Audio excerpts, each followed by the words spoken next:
Haleluya, puji Tuhan. Sekalipun kita masih online, tapi semangat saya untuk membagi-bagikan kebenaran tidak akan pernah pudar. Bagaimana Bapak Ibu Saudara? Kabar Bapak Ibu Saudara? Apakah tetap di rumah saja? Mudah-mudahan ada sesuatu yang indah dalam pergumulan kita ketika kita ada di rumah. Nah, hari ini saya ingin mengangkat sebuah tema, Allah menuntun umatnya. Mengapa? Ini menarik sekali. Sebab di tengah-tengah orang Israel, Tuhan ternyata punya rencana kehidupan buat orang Israel.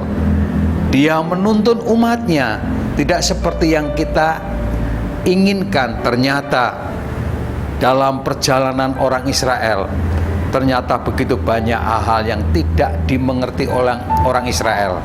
Tetapi itu juga Allah yang menuntun.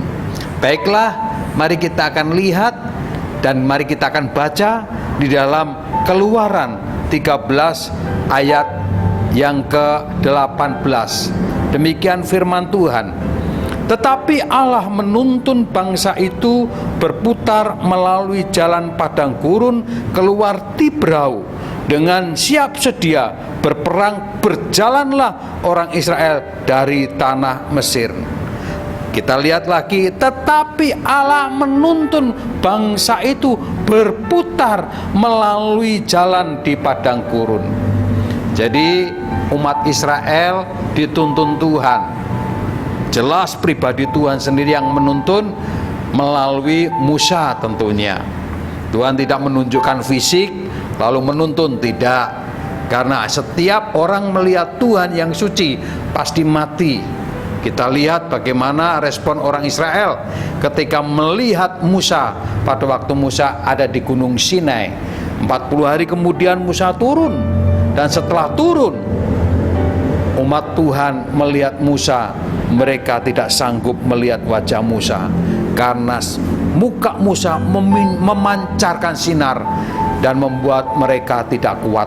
Akhirnya muka Musa diselubungi dengan kain sehingga Musa sanggup berbicara kepada mereka. Nah, apalagi kalau Tuhan datang secara fisik, tidak mungkin, pasti umat Tuhan mati. Ibu bapak, cara Allah menuntun umat Tuhan tidak seperti yang kita pikirkan, kita bayangkan. Kalau kita dituntun orang tua kita, tentunya kita berpikir pasti dituntun di tempat yang baik, pasti dituntun di tempat yang indah, pasti dituntun di tempat yang aman. Tidak mungkin orang tua kita ini membuat kita ketakutan, membuat kita gagal, membuat kita was-was. Tidak mungkin. Pasti akan memberi yang terbaik buat anaknya. Itu logika kita. Tetapi ternyata Tuhan tidak menuntun seperti yang kita mau. Tuhan berkata, tetapi Allah menuntun bangsa itu berputar melalui jalan di padang gurun menuju ke laut Tibrau. Dengan siap sedia berperang berjalanlah orang Israel ke Mesir, dari tanah Mesir maksudnya. Jadi cara Tuhan menuntun tidak di tempat yang indah, permai atau jalan tol, tetapi melalui berputar. Berarti berputar di tempat yang lebih jauh jaraknya dibanding yang sesungguhnya. Berputar melalui padang gurun, kemudian siap berperang. Jadi Bapak Ibu, padang gurun itu tempat yang tidak enak. Siap berperang itu sesuatu yang menakutkan. Itu caranya Tuhan, beda. Tetapi walaupun demikian, Allah tetap menuntun umatnya. Ini yang perlu kita alami Bapak Ibu. Ini yang perlu kita pikir. Jadi berpikirlah sesederhana mungkin. Kalau memang Allah menuntun kita tidak secara terang-terangan, kita dilakukan seperti anak kandung, lalu dituntun di tempat yang enak, yang baik, tidak. Bisa saja Tuhan itu menuntun kita melalui berputar-putar melalui padang gurun, dan di sana siap berperang. Tetapi Allah menuntun. Nah, untuk itu apa yang harus dilakukan? Kita mesti berjalan saja apa yang Tuhan mau. Sebab kita lihat apa yang harus kita mengerti supaya kita ini bisa tidak macam-macam ketika menjalani berputar-putar ke padang gurun lalu menghadapi peperangan. Apa yang harus kita lakukan? Nah, ini penting Bapak Ibu. Persepsi kita ini perlu kita segarkan sesuai dengan apa yang Tuhan kerjakan.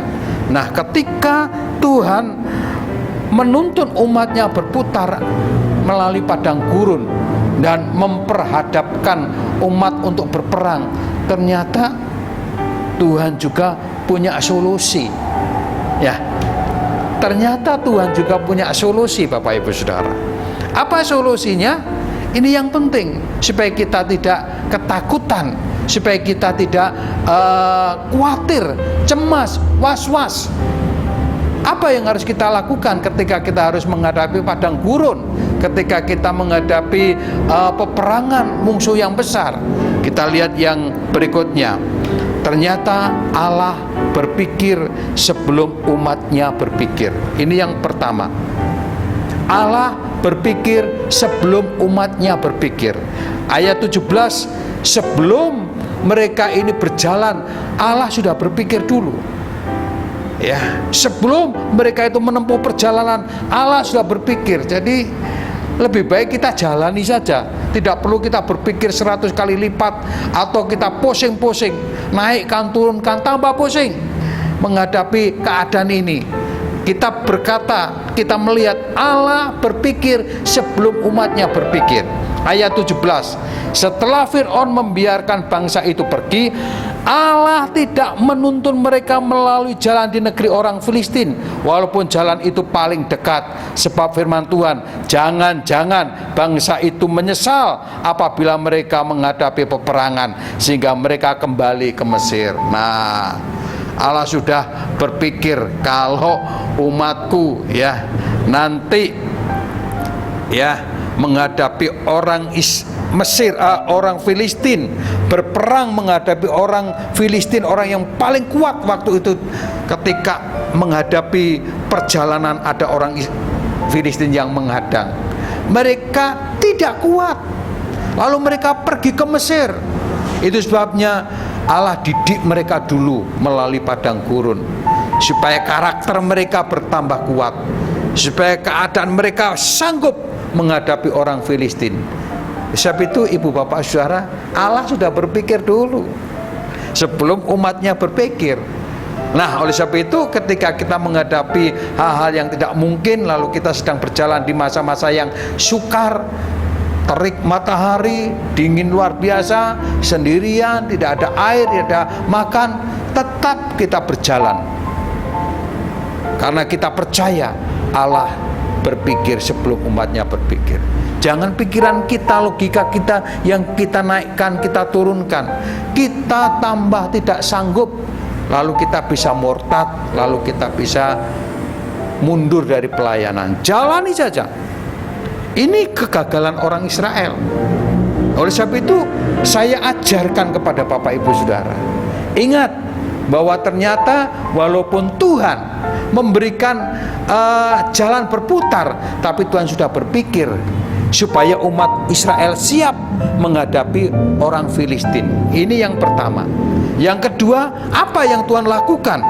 Ternyata Allah berjalan di depan umatnya. Umatnya tidak sendirian, sekalipun memang perjalanan itu panjang di padang gurun, tetapi Allah yang memimpin. Coba kita lihat ayat 21. Tuhan berjalan di depan mereka pada siang hari dan dalam tiang awan untuk menuntun mereka di jalan, dan pada waktu malam dan dalam tiang api untuk menerangi mereka, sehingga mereka dapat berjalan siang dan malam.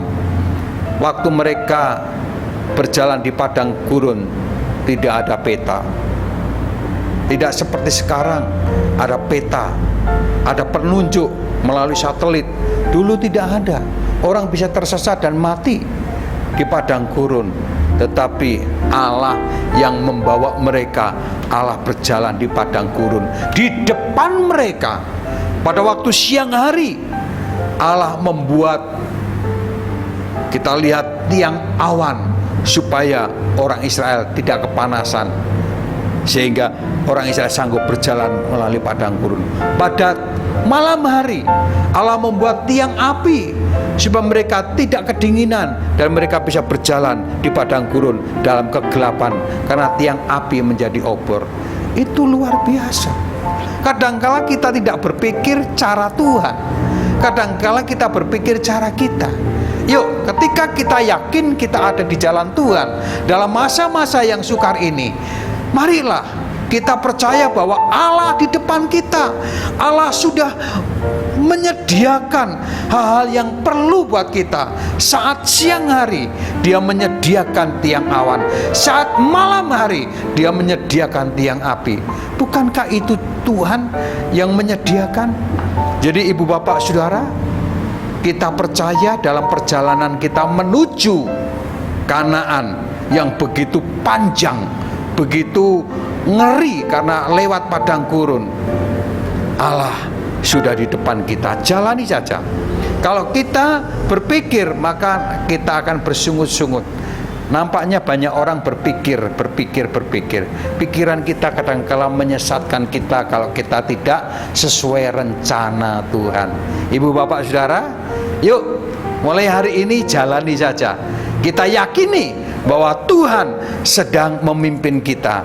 Memang Tuhan tidak berkata, lihat aku di depanmu kelihatan. Bukan seperti itu.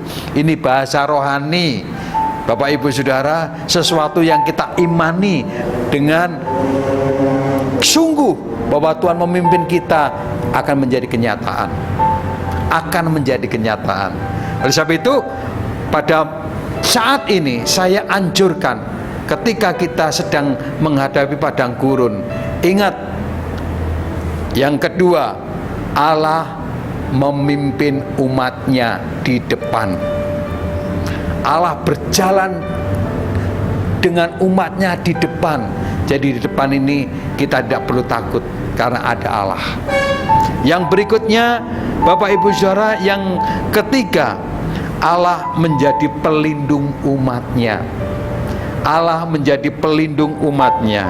Ayat 21, dengan tidak beralih tiang awan itu tetap ada pada siang hari dan tiang api pada waktu malam hari di depan bangsa itu.